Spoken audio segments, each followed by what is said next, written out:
Hi, Dr. Shauna Rupel, Girl Next Door OBGYN.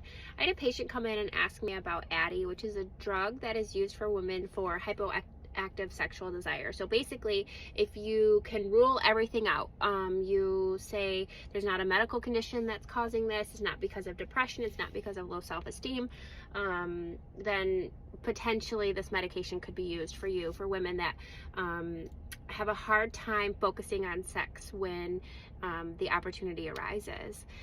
And so when we were talking about that medication, it kind of comes up that we talk about a lot of stuff. You know, we talk about self-esteem, and we talk about relationship problems, and we talk about lubrication. And I just thought it was very interesting because one of the things that sometimes doesn't get addressed when physicians will discuss sexual dysfunction is there a partner? Like, are you wanting to create pleasure for yourself? Or is there somebody else that's part of this equation? Because that person's really important too. You know, if there's relationship problems. And the other thing to think about, and I think about this when I talk to patients about Viagra, you know, I don't prescribe Viagra, but I have patients that will talk to me about it. You know, 40% of men that are age 40 or older experience some type of erectile dysfunction. And so I often think about, you know, are those men getting prescribed this medication along with a conversation of, you know, are you using this medication with yourself, or are you using this medication with a partner in mind? And how does your partner feel about you using this medication? Many people who come in and they talk to me about sexual dysfunction, they have had symptoms for a long time.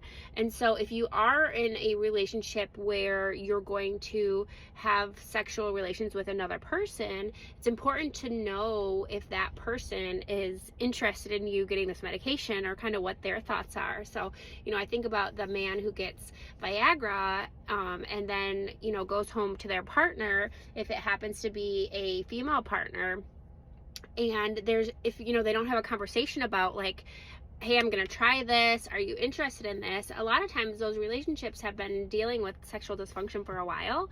And so just jumping into a sexual relationship again where you have an erect penis can sometimes be a problem. So I think it's important to think about sexual dysfunction and sexual health as maybe not always like a solo thing. It definitely can be, but if you are involving other people with it, like, it needs to be an all-encompassing conversation where you're able to talk about how does that person play in, and is that contributing at all to some of the symptoms that you're having. So, all right guys, have a good rest of your day.